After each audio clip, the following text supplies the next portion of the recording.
kegiatan sholat Idul Adha 1444 Hijriah. Adapun susunan acara tersebut adalah sebagai berikut. Yang pertama, pembukaan.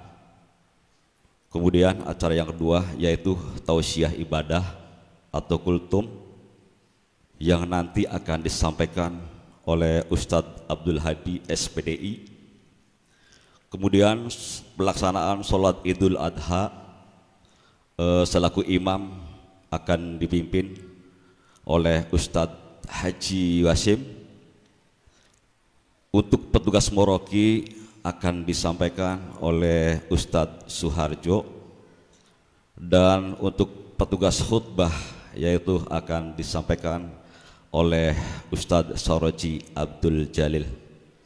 Demikian susunan acara atau petugas sholat Idul Adha di Masjid Jami Baitul Mukminin atau Masjid Keramat Modern Bima tahun 2023 1444 Hijriah. Baiklah, para hadirin jamaah sholat Idul Adha yang dirahmati oleh Allah. Untuk membuka acara ini, marilah kita sama-sama membaca basmalah. Bismillahirrahmanirrahim. Menginjak acara selanjutnya yaitu acara tausiah ibadah atau kultum kepada yang terhormat Bapak Ustadz Abdul Hadi, kami persilakan dengan segala hormat.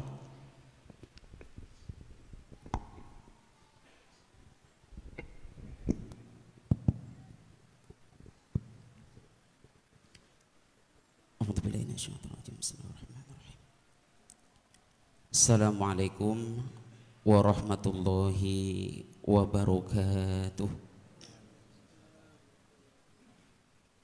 Bismillah, alhamdulillah, wassalatu wassalamu ala rasulillah Sayyidina Muhammad ibni Abdillah Rasulillah wa ala man sahibah wa man tabi'ah, amma ba'd.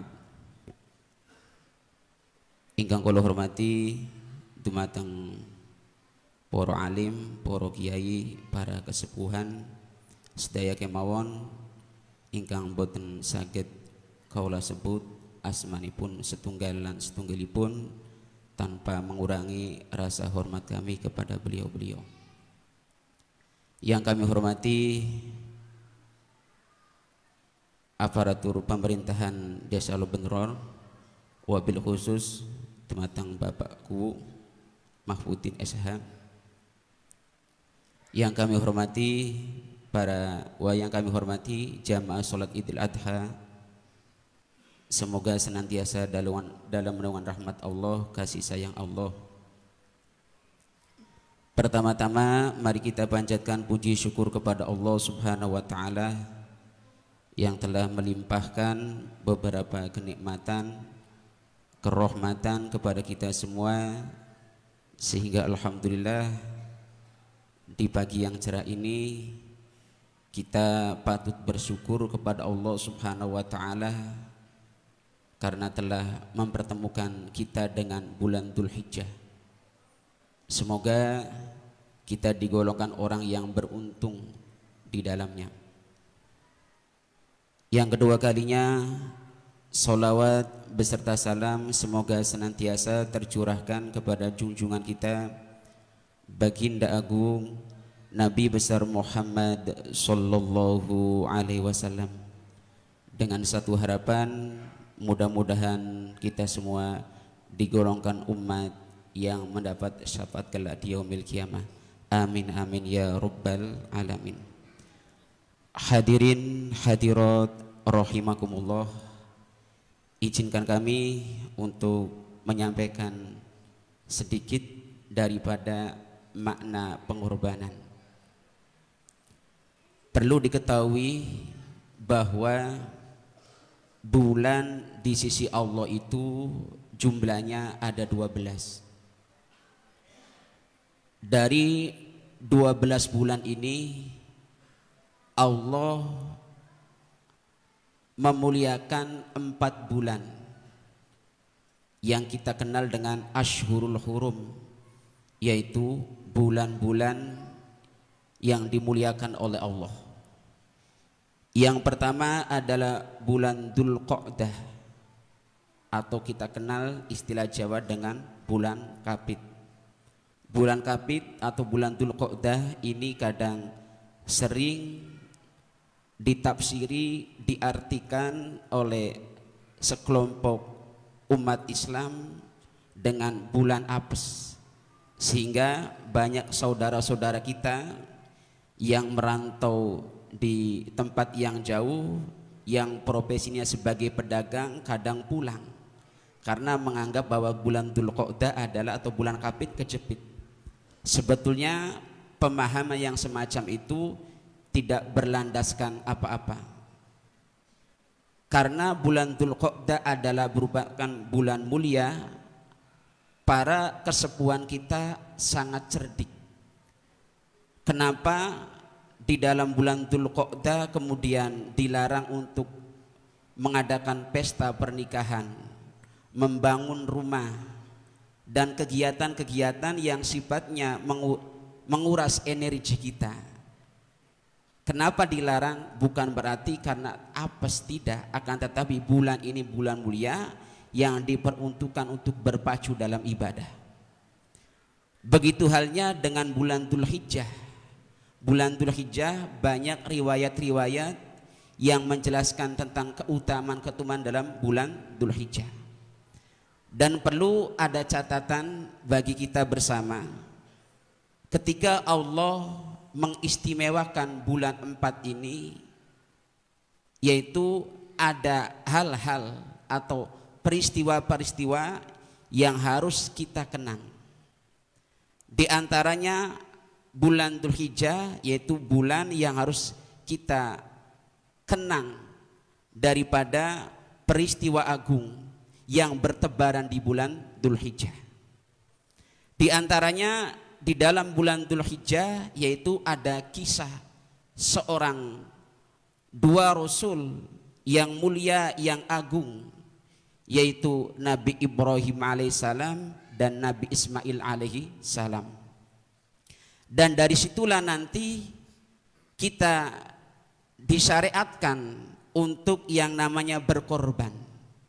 Namun kali ini saya lebih difokuskan pada pengorbanan jiwa dan raga, sebab esensi daripada berkorban Al-Quran menyebutkan, yaitu yang dimaksud adalah bukan daripada darah dan dagingnya korban, tetapi bentuk ketakwaan, bentuk kepatuhan, sehingga korban itu adalah menjadi satu batu loncat agar kita lebih meningkatkan lagi perjuangan, tidak hanya berkorban dalam urusan harta, tetapi tenaga dan pikiran, jiwa dan raga hendaknya kita curahkan untuk izzul Islam, yaitu kemuliaan agama Islam.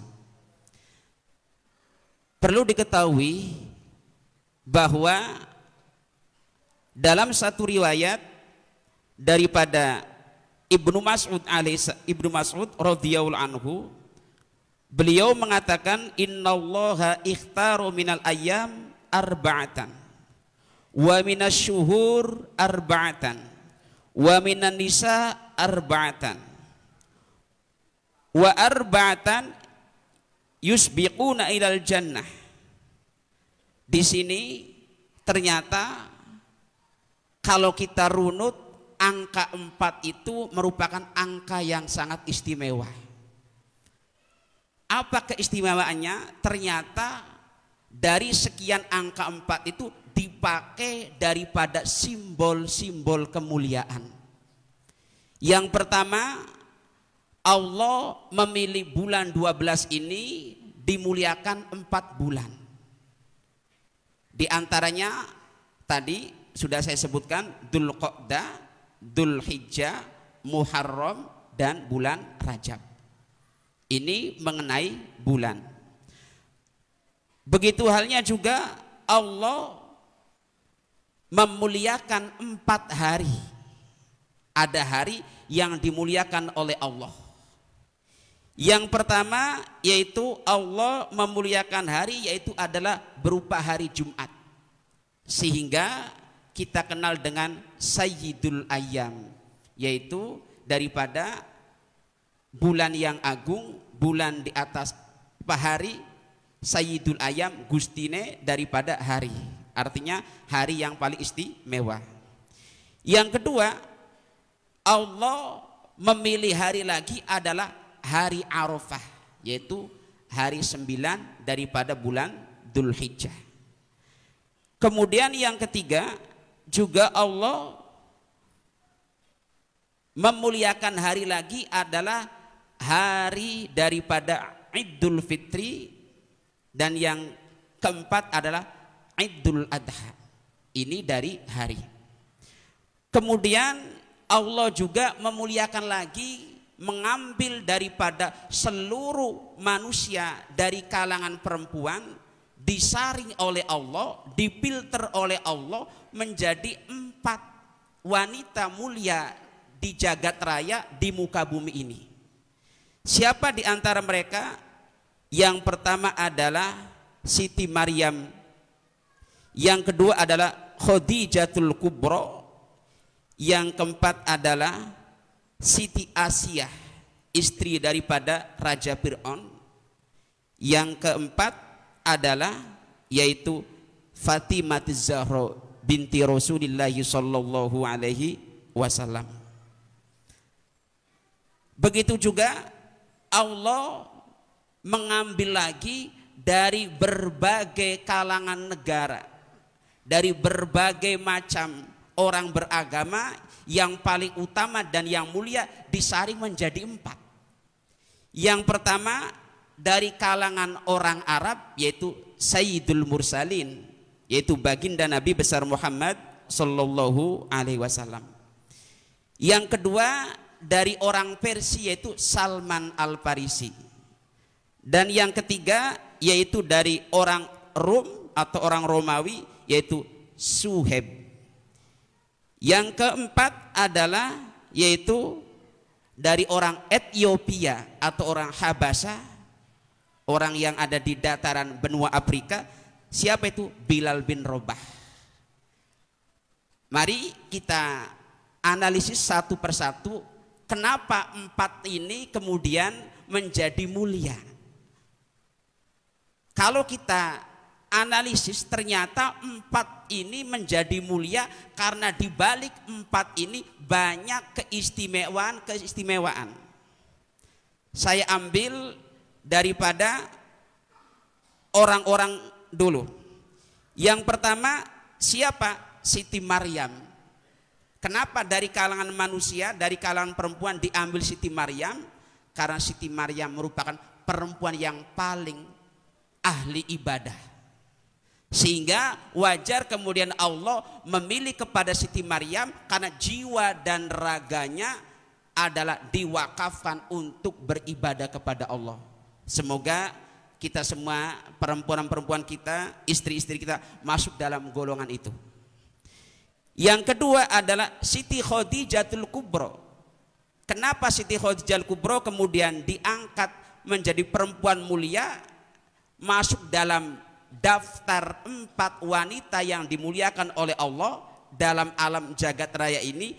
Karena Khadijatul Kubra merupakan salah satu perempuan yang pertama kali iman kepada baginda Nabi dan sekaligus menjadi bemper perjuangan baginda Nabi. Sehingga dulu Siti Khadijah menjadi seorang konglomerat, seorang miliarder. Begitu menikah dengan baginda Nabi, hartanya habis ludes untuk perjuangan baginda Nabi besar Muhammad sallallahu alaihi wasallam. Inilah yang harus kita perhatikan, bahwa perjuangan kita, pengorbanan kita tidak hanya dengan menyodorkan seekor kambing, seekor sapi, tetapi ada makna lain, yaitu adalah kita agar terdorong untuk memperjuangkan agama, untuk syiar-syiar agama, agar kita menjadi golongan orang-orang yang mulia. Kemudian yang selanjutnya lagi yaitu adalah siapa? Siti Asia. Kenapa Siti Asia masuk daftar orang perempuan golongan perempuan yang mulia? Karena Siti Asia adalah orang yang senantiasa menjaga akidahnya yang kuat, yang kokoh, sekalipun hidup di lingkungan orang-orang kafir, hidup di lingkungan orang-orang yang mengaku Tuhan. Sehingga Siti Asia diangkat oleh Allah menjadi orang-orang yang mulia. Kemudian selanjutnya lagi dari kalangan orang-orang, dari kalangan seorang laki-laki. Siapa diantaranya? Saya ambil yang nomor kedua, yaitu Salman Al-Farisi. Salman Al-Farisi merupakan orang yang keturunan daripada Persia. Dan bahkan Salman Al-Farisi banyak berkontribusi, banyak sumbangsi atas nama perjuangan. Termasuk diantaranya Salman Al-Farisi punya ide gagasan yang sangat jitu di dalam menaklukkan perang Khandaq, yaitu dengan ide memasang parit. Ketika itu ada satu musuh Islam, yaitu dari kalangan kafir Quraisy dan sekutunya, dalam hal ini adalah orang Yahudi dari kalangan Bani Nadir, berusaha untuk memerangi umat Islam. Dalam hal ini Salman Al-Farisi telah banyak berkontribusi, berjuang atas nama agama, sehingga Salman menjadi patut percontohan bagi kita untuk menjadi orang yang tampil terdepan dalam memperjuangkan agama Islam. Kemudian selanjutnya lagi Suhaib. Suhaib ini adalah merupakan salah satu orang yang berkebangsaan Roma. Bagaimana dengan Suhaib? Suhaib pun sama. Suhaib punya andil besar, punya kontribusi besar di dalam perjuangan agama Islam, di antaranya sebagai veteran dalam peperangan Badar. Sehingga Suhaib menjadi orang yang layak menyandang sebagai pahlawan dalam agama Islam.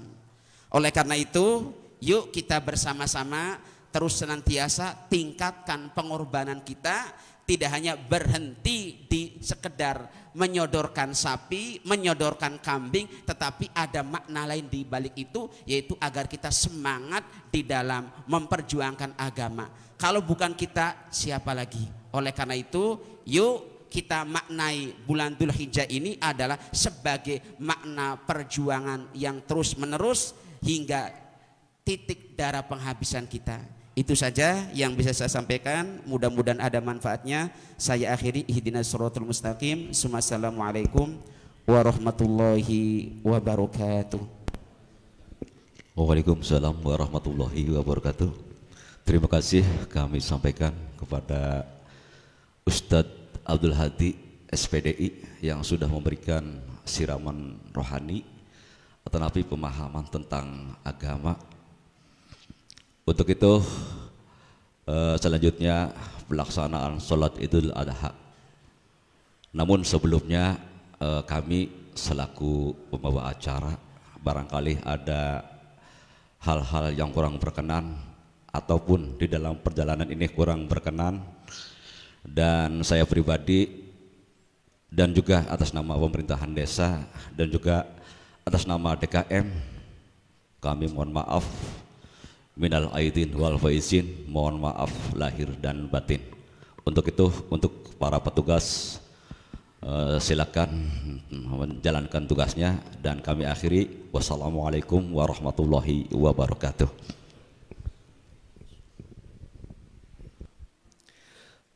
Allahu Akbar, Allahu Akbar, Allahu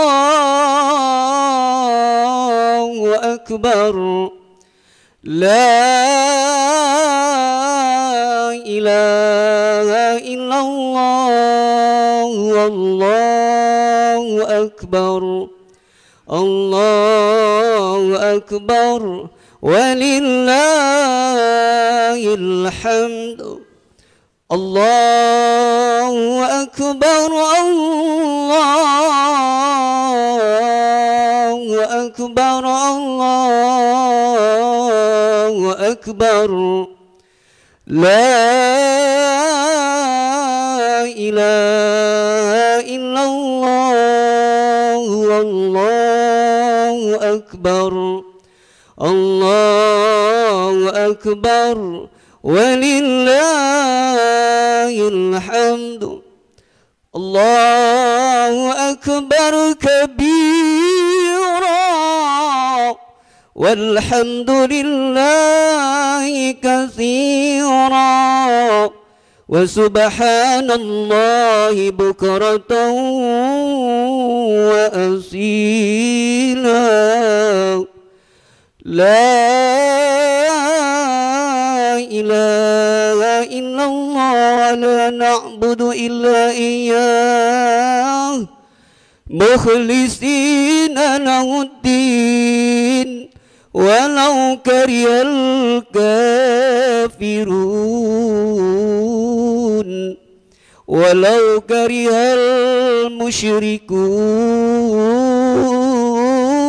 المشركون ولو كره المرتدون لا إله إلا الله وحده صدق وعده ونصر عبده وعد جوده وهزم الأحزاب وحده لا إله إلا الله والله أكبر الله أكبر ولله الحمد الصلاة سنة لعيد الأضحى ركعتين رحمكم الله الصلاة سنة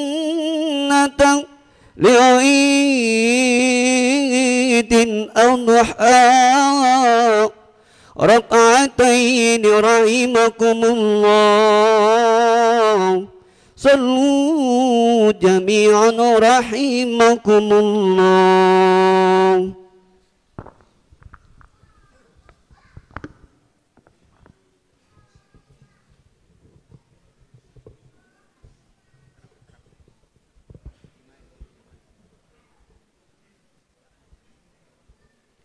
A'udzu billahi minasyaitonir rajim. Bismillahirrahmanirrahim. Sahu kau minta mensolah, luruskanlah barisannya dan dapatkanlah untuk kesempurnaan salat kita berjamaah.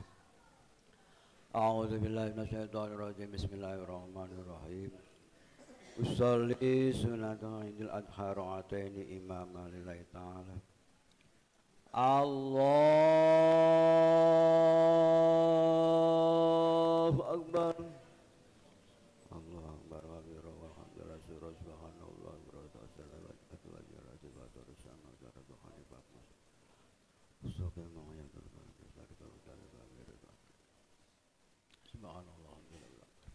Allahu Akbar.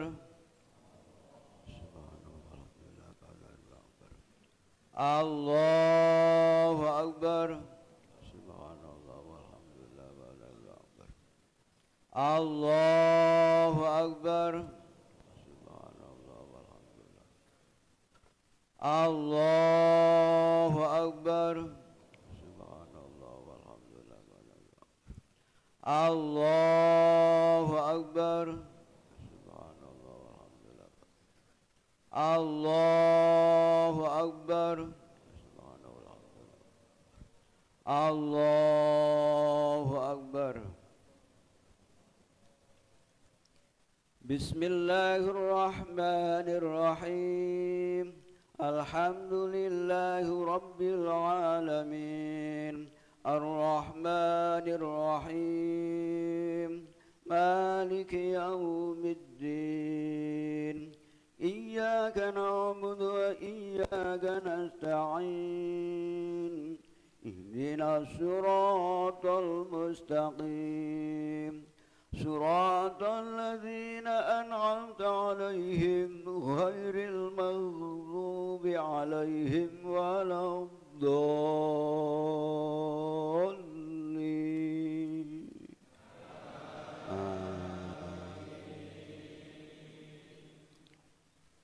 بسم الله الرحمن الرحيم سبح اسم ربك الأعلى الذي خلق فسوى والذي قدر فهدى والذي أخرج المرعى فجعله غثاء أحوى سنقرئك فلا تنسى إلا ما شاء الله إنه يعلم الجهر وما يخفى ونيسرك لليسرى فذكر إن نفعت الذكرى سيذكر من يخشى ويتجنبها الأشقى الذي يصلى النار الكبرى ثم لا يموت فيها ولا يحيا قد أفلح من تزكى وذكر اسم ربه فصلى بل تؤثرون الحياة الدنيا والآخرة خير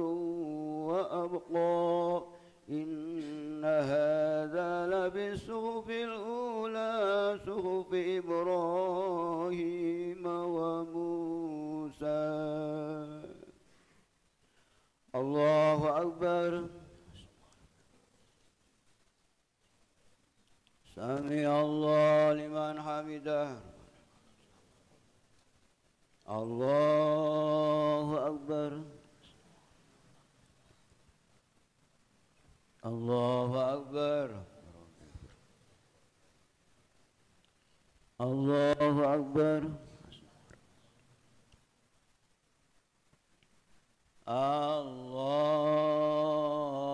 الله أكبر الله أكبر الله أكبر الله أكبر الله أكبر الله أكبر بسم الله الرحمن الرحيم الحمد لله رب العالمين الرحمن الرحيم مالك يوم الدين إياك نعبد وإياك نستعين اهدنا الصراط المستقيم صراط الذين أنعمت عليهم غير المغضوب عليهم ولا الضالين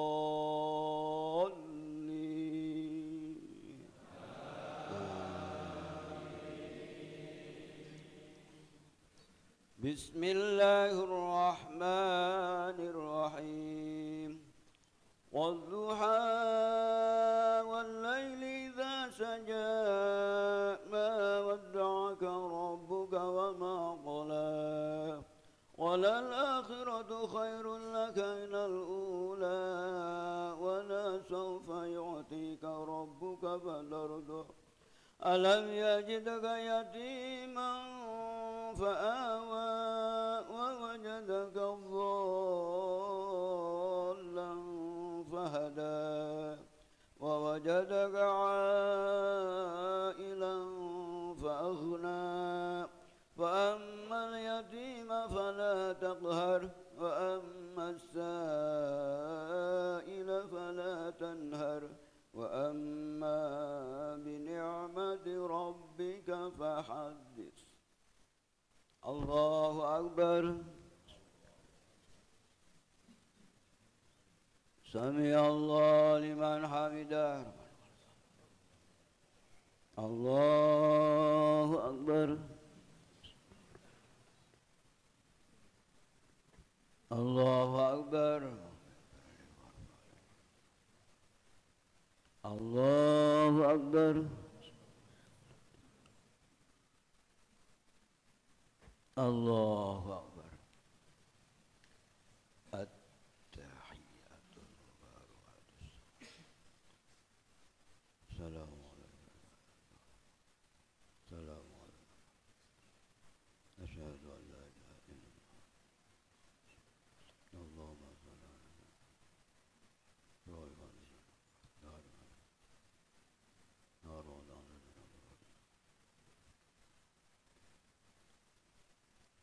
Assalamualaikum warahmatullah.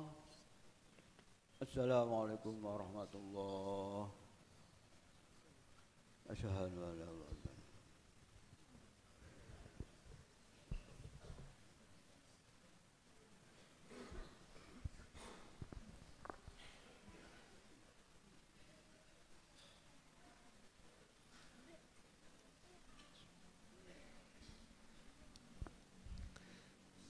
يا معاشر المسلمين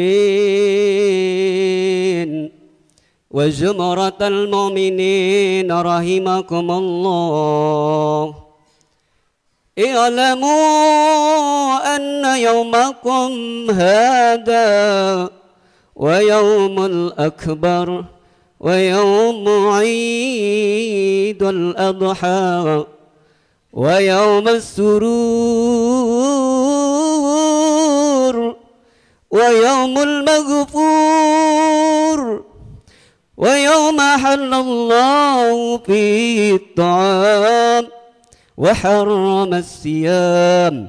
إذا صعد خطيب على المنبر أنصتوا أثابكم الله واسمعوا أجاركم الله وأطيعوا جميعا رحمكم الله. لا إله إلا الله محمد رسول الله.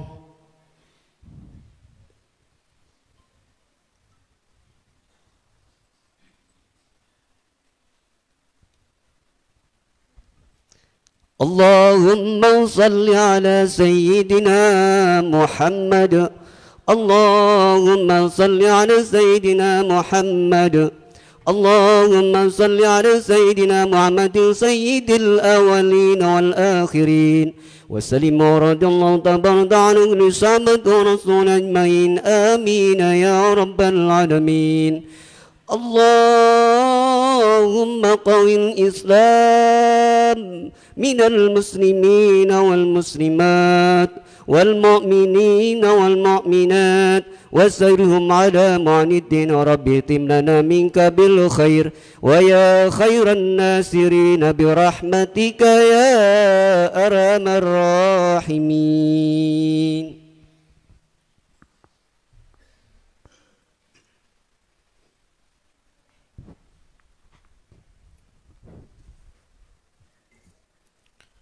Assalamualaikum warahmatullahi wabarakatuh. Allahu akbar, Allahu akbar, Allahu akbar, Allahu akbar, Allahu akbar, Allahu akbar, Allahu akbar, Allahu akbar, Allahu akbar,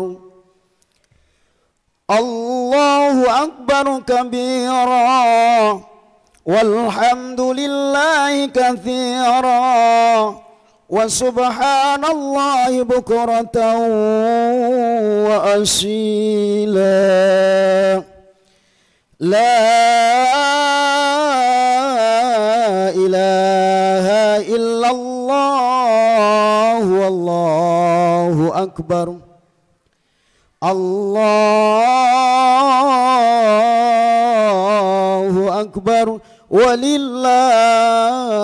الحمد. الحمد لله الذي حبب إلينا الإيمان وزينه في قلوبنا وكره إلينا الكفر والفسوق والعصيان وعرفنا بعيوبنا. أشهد أن لا إله إلا الله وحده لا شريك له وأشهد أن محمدا عبده ورسوله الكمالات النفسية والسرائر الطاهرة التقية. اللهم صل وسلم وبارك على سيدنا محمد وعلى آله وصحبه الذين سلكوا سبيلا. أما بعد فيا عباد الله أوصيكم وإياي بتقوى الله ولا تموتن إلا وأنتم مسلمون. Hadirin jamaah salat Idul Adha rahimakumullah. Hari raya Idul Adha adalah hari agung yang dikenal sebagai hari raya kurban. Di hari ini umat muslim dianjurkan menyembelih kurban sesuai perintah Allah Subhanahu wa taala. Li rabbika wanhar. Maka dirikanlah salat karena Tuhanmu dan berkurbanlah. Al-Kautsar ayat 2. Terdapat banyak sekali hikmah kurban yang perlu diketahui dan semua umat Islam terutama. Dan semua hikmah itu terdapat dalam sebuah hikayat yang mana kita mengenang sejarah perjuangan Nabi Ibrahim dan Nabi Ismail alaihissalam. Hadirin rahimakumullah. Nabi Ibrahim adalah nabi yang diberikan kekayaan oleh Allah Subhanahu wa taala berupa hewan ternak yang banyak sekali. Saking banyaknya hewan ternak tersebut, Nabi Ibrahim ketika untuk memantau seluruh hewan-hewan ternaknya itu harus naik ke perbukitan. Maka dari atas perbukitan itulah Nabi Ibrahim bisa memantau seluruh hewan ternaknya. Ketika Nabi Ibrahim sedang memantau hewan ternak di atas bukit, maka turunlah malaikat Jibril yang menyerupai seorang kakek tua yang sedang bermusafir. Maka datanglah malaikat Jibril menghampiri Nabi Ibrahim dan berkata, "Wahai Tuan, bolehkah aku meminta seekor kambing untuk bekal perjalananku nanti?" Maka Nabi Ibrahim pun menjawab, "Jika engkau mau, ucapkanlah subuhun kudusun Rabbuna wa Rabbul malaikati warroh. Maka engkau boleh mengambil sepertiga dari hewan ternak yang aku miliki. Dan jika engkau mengulangi zikir ini sebanyak 2 kali, maka engkau boleh mengambil separuh dari hewan ternak yang aku miliki. Dan jika engkau mengulanginya lagi, maka engkau boleh mengambil berapapun banyaknya dari hewan ternak yang aku miliki." Setelah malaikat Jibril mendengarkan jawaban dari Nabi Ibrahim, maka malaikat Jibril dengan jujur dan mengatakan, "Wahai Ibrahim, sebenarnya aku ini Jibril dan aku turun untuk mengujimu. Apakah engkau pantas sebagai Khalilullah?" dan ternyata memang engkau pantas.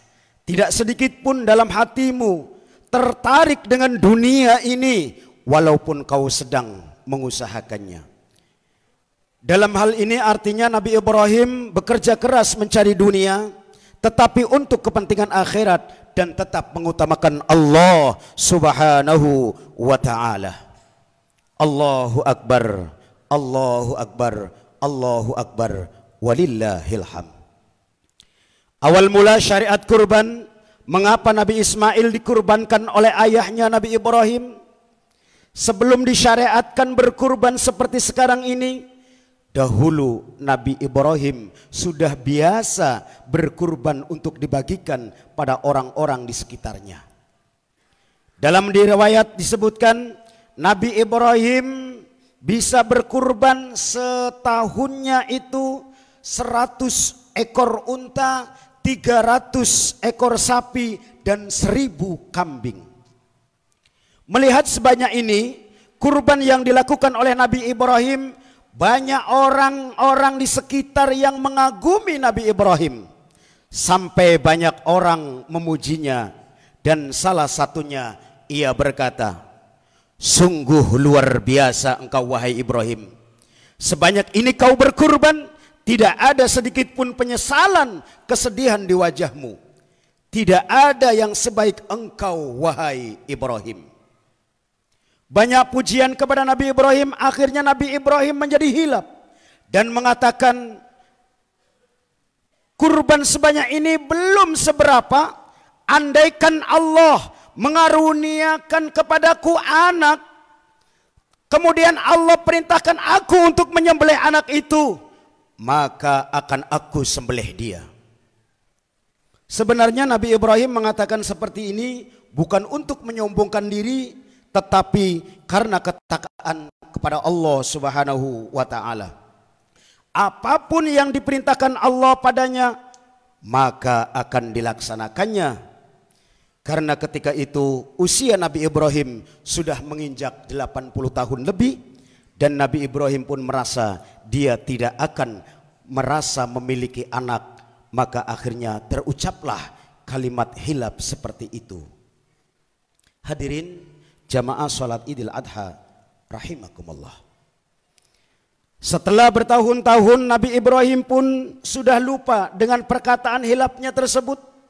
Maka setelah itu disebutkan dalam surat As-Saffat ayat 99.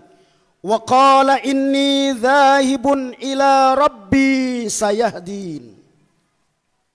Dan dia Ibrahim berkata, sesungguhnya aku harus pergi menghadap kepada Tuhanku, dia akan memberi petunjuk kepadaku.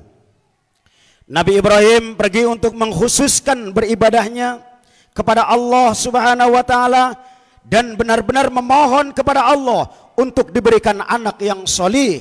Permohonan Nabi Ibrahim tertulis dalam sebuah surat Al-Quran As-Saffat ayat 100. Rabbi habli minas solihin.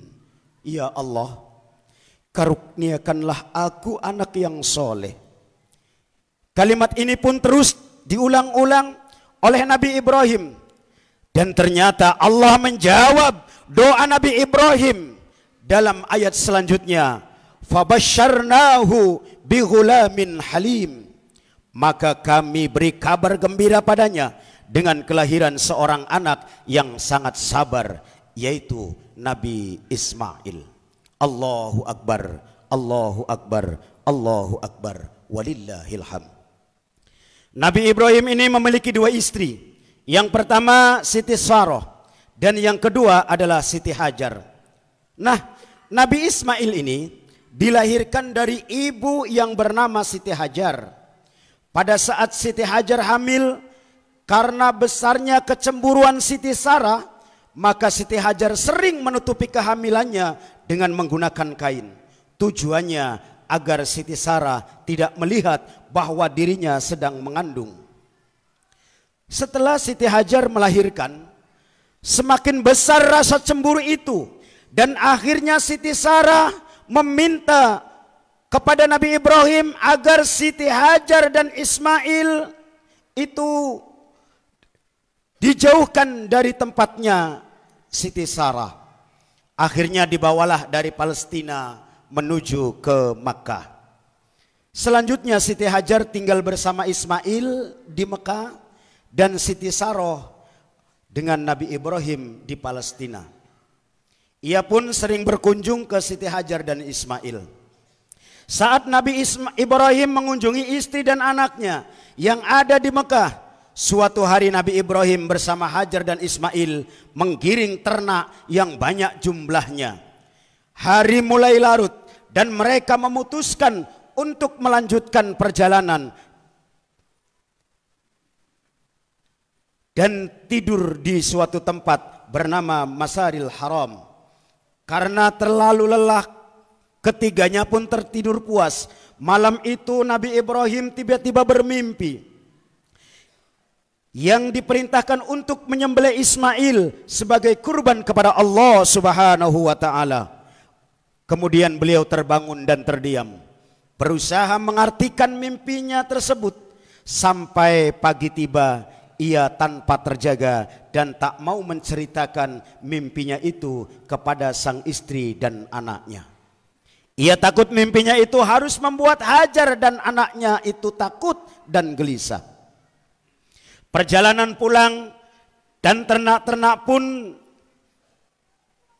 dilanjutkan kembali. Setelah tiba di rumah di Mekah, Nabi Ibrahim kerap terdiam dan tak banyak berbicara. Sedangkan wajah Ismail selalu tersenyum dan berseri. Saat malam tiba, Nabi Ibrahim kembali mendapatkan mimpi yang sama. Suara itu terdengar begitu jelas dalam mimpinya. Wahai Ibrahim, sembelihlah Ismail untuk berkurban kepada Allah Subhanahu wa ta'ala. Allahu Akbar, Allahu Akbar, Allahu Akbar, walillahil hamd. Demikian suara mimpi Nabi Ibrahim. Ketika terbangun dan dari tidurnya, Nabi Ibrahim menjadi gelisah mendekati waktu subuh. Untuk ketiga kalinya Nabi Ibrahim kembali bermimpi tentang menyembelih Ismail. Hal ini membuat yakin bahwa mimpi itu merupakan perintah dari Allah Subhanahu wa taala pada dirinya. Memikirkan untuk menyembelih putranya sempat terpikirkan oleh Nabi Ibrahim. Sebagai seorang ayah, dia begitu menyayangi sang putranya. Mengetahui hal itu, syaitan pun mulai mencoba meruntuhkan ketakwaan Nabi Ibrahim alaihissalam, serta berkali-kali membujuknya untuk membangkang. Namun semua itu ditepis oleh Nabi Ibrahim alaihissalam. Suatu hari Nabi Ibrahim sudah tak mampu lagi menanggung beban pikiran itu. Meski berat, dia telah bertekad melakukan perintah Allah Subhanahu wa taala. Nabi Ibrahim lalu memanggil Ismail dan memintanya untuk sabar dan tabah. Ismail pun mulai memahami keresahan ayahnya. Ayah, apapun perintah Allah Subhanahu wa taala, katakanlah, saya akan tetap tabah dan sabar sebagai orang beriman. Ataupun apapun perintah Allah Subhanahu wa taala harus dilaksanakan. Jelaskanlah ayah, saya akan tabah dan sabar mendengarnya, kata Ismail. Nabi Ibrahim lalu menjelaskan mimpinya pada sang putra. Wajah Ismail tampak tidak berubah dan terlihat menunjukkan ketabahan. Lalu bicaralah dengan istrinya. Kemudian Hajar pun menangis, lalu mendekat erat Ismail. Hajar hanya bisa menangis tanpa bisa mencegah, karena ia menyadari bahwa perintah itu datang dari Allah Subhanahu wa taala. Setelah semuanya tahu, Nabi Ibrahim pun bersiap untuk menjalankan perintah Allah Subhanahu wa taala. Iblis sempat menggoda Nabi Ibrahim, tapi dia tidak terpancing dan Ismail mengambil beberapa batu untuk melempari iblis itu sambil berseru, "Pergi kau, jangan mengganggu kami." Dan ini adalah awal perintah syariat balang jumroh. Allahu Akbar, walillahil hamd. Setelah beberapa kali digoda Nabi Ibrahim dan Ismail, akhirnya sampai di Bukit Malaikat di daerah Mina. Sejenak Nabi Ibrahim berpikir dan memohon petunjuk dari Allah Subhanahu wa taala. Nabi Ibrahim lalu menemukan batu datar yang cukup besar. Ismail lalu dibaringkan di sana dan Ismail berpesan kepada ayahnya, "Ayah, sebelum ayah menyembelih Ananda, saya berpesan satu. Sebelum menyembelih aku, ikatlah kedua tanganku yang kencang, supaya dalam melaksanakan perintah Allah, dia tidak banyak bergerak. Yang kedua, telungkupkanlah wajahku ke bumi, dan janganlah ayah pandangi aku. Yang ketiga, tajamkanlah pisaumu, supaya aku tidak terlalu lama merasakan sakitnya mati. Yang keempat, angkatlah bajumu, sing-singkanlah lengan bajumu, supaya tidak terpecik darahku yang membuat aku berkurangnya pahalaku di sisi Allah Subhanahu wa ta'ala.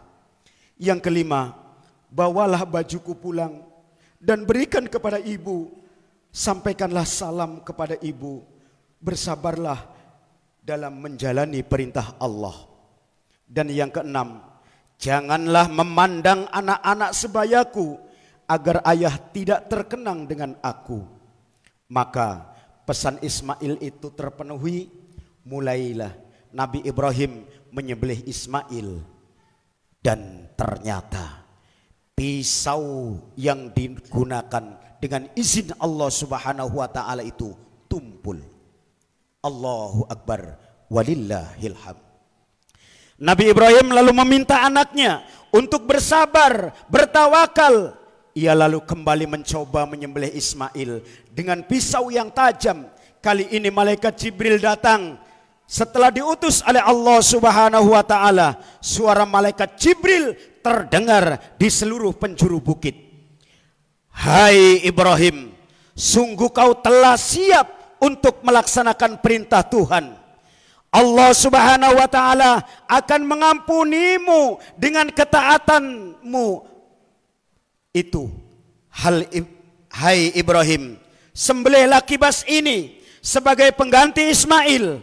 Makanlah dagingnya, jadikanlah hari ini sebagai hari raya bagi kalian berdua, dan sedekahkanlah sebagian dari dagingnya untuk fakir miskin sebagai kurban.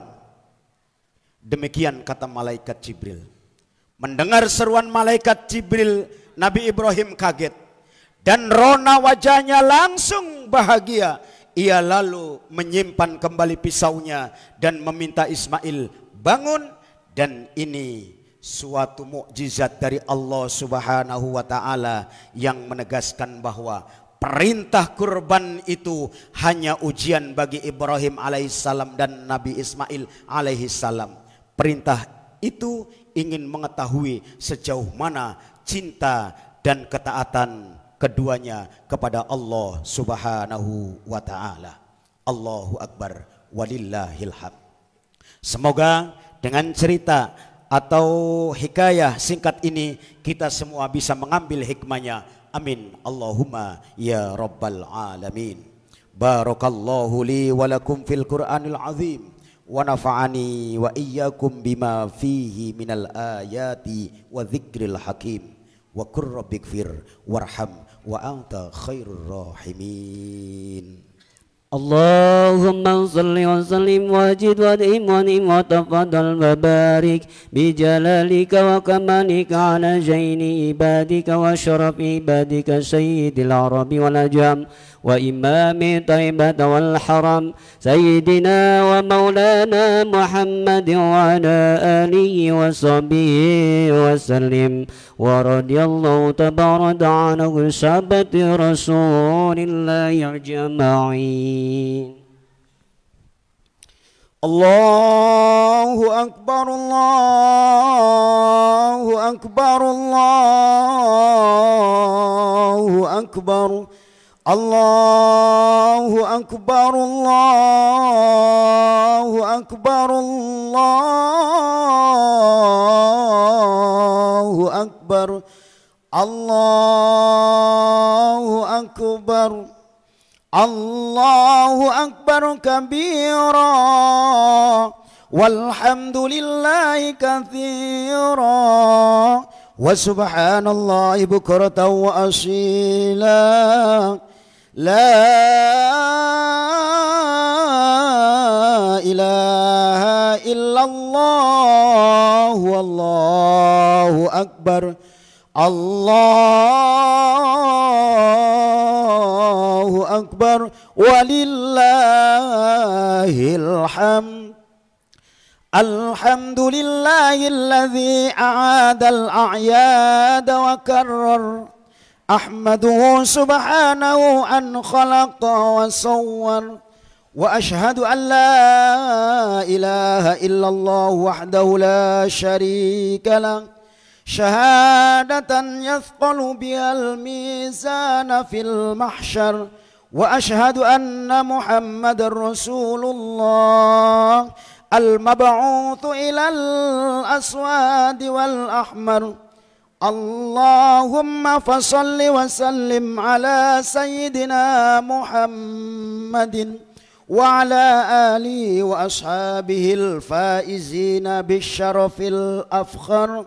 أما بعد، فيا عباد الله اتقوا الله فيما أمر، وانتهوا عما نهى الله عنه وحذر، واعلموا أن الله تعالى صلى على نبيه قديما، فقال تعالى: إن الله وملائكته يصلون على النبي يا أيها الذين آمنوا صلوا عليه وسلموا تسليما. اللهم صل وسلم على سيدنا محمد خير الخلق صاحب الوجه الأنوار، وارض اللهم عن كل الصحابة أجمعين، وعن التابعين ومن تبعهم بإحسان إلى يوم الدين. اللهم اغفر للمؤمنين والمؤمنات والمسلمين والمسلمات الأحياء منهم والأموات، إنك سميع قريب مجيب الدعوات، ويا قاضي الحاجات ربي هب لي من الصالحين، ربي هب لي من الصالحين، ربي هب لي من الصالحين. ربنا آتنا في الدنيا حسنة وفي الآخرة حسنة وقنا عذاب النار. الله أكبر والحمد لله رب العالمين. والسلام عليكم ورحمة الله وبركاته. Sallallahu